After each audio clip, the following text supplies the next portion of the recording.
So, what's the secret behind Netflix's success? There's one word that comes to mind: people. At Netflix, our motto is people over process. I am a firm believer that independence drives performance. It's not about seniority or politics. When you give talented people unlimited creativity and responsibility, the sky's the limit. Simply put, we only hire the very best fit for our company.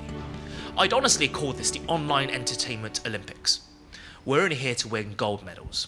Netflix has achieved global dominance in original programming with a reputation for creating a radically candid company culture. Critics have labelled this success-driven environment as ruthless, demoralising and transparent to the point of dysfunctional.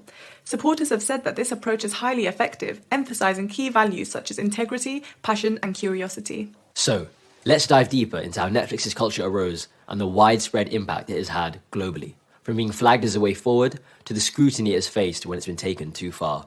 Firstly, let's discuss strong and weak organisational culture. Edgar Schein describes a pyramidal model. Artifacts are surface-level observations. These, however, cannot be fully deciphered or comprehended by an external individual.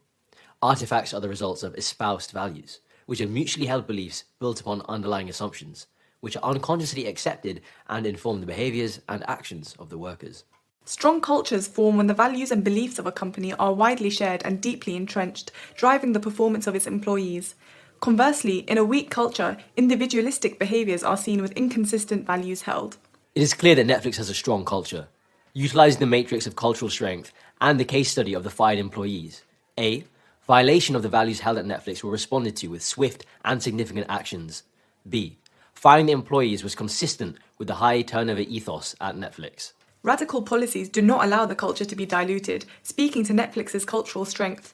Moreover, Netflix is extremely transparent with its culture and what it expects of its employees. According to Schein, if a business proves to be successful, its cultural values are more likely to be retained. Maintaining strong culture starts from the top down.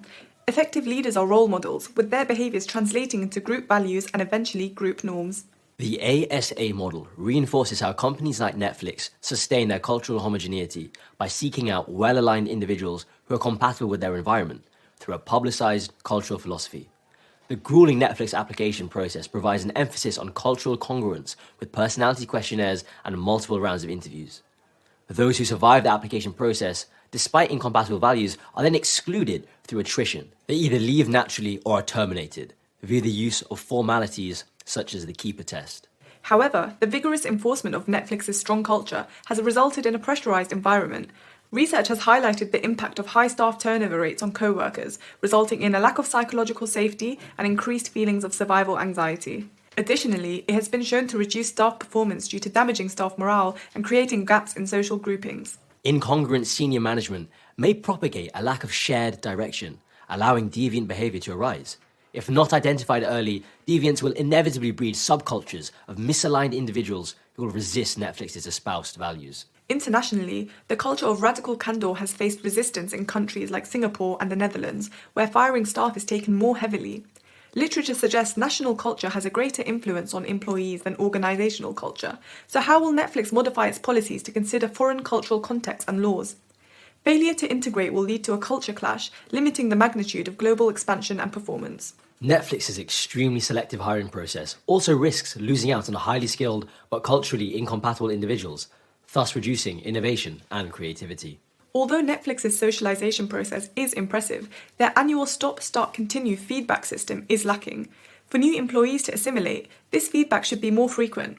Netflix advocates for transparency and so reflects this through its physical spaces, open and collaborative. This could be taken further through an open door policy. There is no doubt Netflix has harboured a strong organisational culture, but could it be their downfall?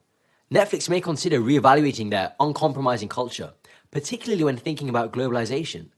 The involvement of cultural mediators will allow them to merge their current ideals of radical candour with foreign cultural norms, preventing cultural clash. Internally, to reduce the emphasis on attrition, stronger onboarding would create better cultural fits. They also need to assess whether their people-over-process attitude is conducive to a work environment strong in psychological safety and morale. Netflix are now at crossroads. Do they take these recommendations and adapt their culture, or stick to the principles that have gained them success so far?